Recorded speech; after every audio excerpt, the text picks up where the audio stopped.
بسم اللہ الرحمن الرحیم۔ حجۃ الوداع کے بعد ایک روز پیغمبر صلی اللہ علیہ وآلہ وسلم سیدہ ام حرام رضی اللہ عنہ جو کہ زوجہ تھیں عبادہ بن صامت رضی اللہ تعالی عنہ کی، ان کے گھر پر آرام فرما رہے تھے۔ آپ کو نیند آ گئی۔ ام حرام رضی اللہ عنہ نے تھوڑی دیر بعد دیکھا کہ حضور علیہ السلام بیدار ہوئے ہیں اور مسکرا رہے ہیں، تو کہنے لگیں یا رسول اللہ، آپ صلی اللہ علیہ وآلہ وسلم کی مسکرانے کی کوئی وجہ بتائیں۔ تو نبی علیہ السلام نے فرمایا، میری امت کے کچھ لوگ سمندر میں جنگ و جہاد کر رہے ہیں، اور جنگ و جہاد کے ارادے سے وہ بحری بیڑوں کے اوپر اس طرح سوار ہیں جس طرح بادشاہ اپنے تختوں پر سوار ہوا کرتے ہیں، اپنے تختوں پر بیٹھا کرتے ہیں۔ ام حرام رضی اللہ عنہ کہنے لگیں نبی علیہ السلام سے، اے یا رسول اللہ، میرے لیے دعا فرمائیں کہ اللہ تبارک و تعالی مجھے ان لوگوں کے اندر شامل کر دے جن کو آپ نے خواب میں لڑتے ہوئے دیکھا ہے۔ نبی علیہ السلام نے اپنے ہاتھ مبارک اٹھائے اور ام حرام رضی اللہ عنہ کے لیے دعا فرمائی، اور آپ صلی اللہ علیہ وآلہ وسلم پھر دوبارہ آرام کی نیت سے لیٹ گئے۔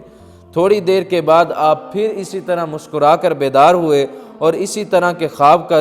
اعادہ فرمایا، دوبارہ ذکر کیا۔ تو ام حرام رضی اللہ عنہ نے پھر اپنی شرکت کے لیے دعا فرمائی، دعا کی درخواست کی۔ تو نبی علیہ السلام نے کہا، تم پہلی جماعت کے ساتھ ہو۔ بخاری شریف کے اندر یہ الفاظ موجود ہیں۔ نبی علیہ السلام نے فرمایا،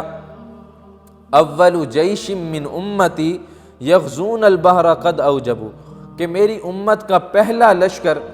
جو بحری لڑائی لڑے گا، اللہ تبارک و تعالی اس پر جنت کو واجب کر دیں گے۔ تاریخ کے مطالعہ سے پتہ چلتا ہے کہ سب سے پہلا بحری لشکر جس نے 28 ہجری میں سمندر کے سینے کو چیر کر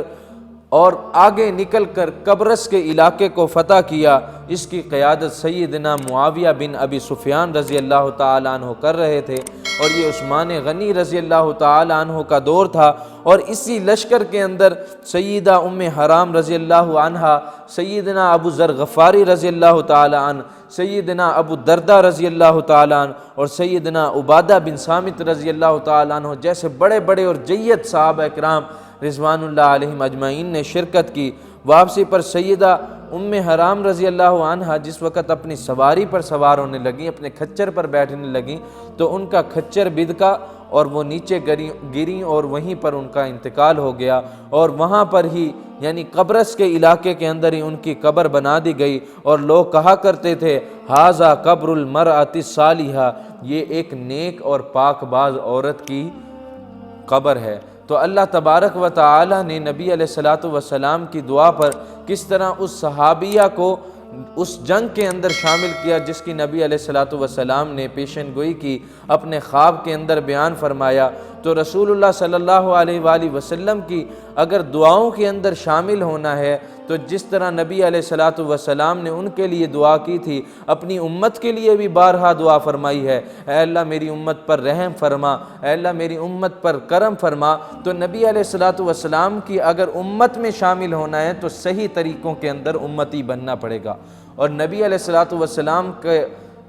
صحیح امتی بننے کا طریقہ یہ ہے کہ اللہ کے نبی کے فرمان پر اور اللہ تبارک و تعالی نے جو قرآن نازل کیا ہے اس پر عمل کیا جائے، اس کی تلاوت کی جائے، اس کو سمجھا جائے اور اس کو اپنی زندگی کے اندر لاگو کیا جائے۔ اللہ تبارک و تعالی ہمیں بھی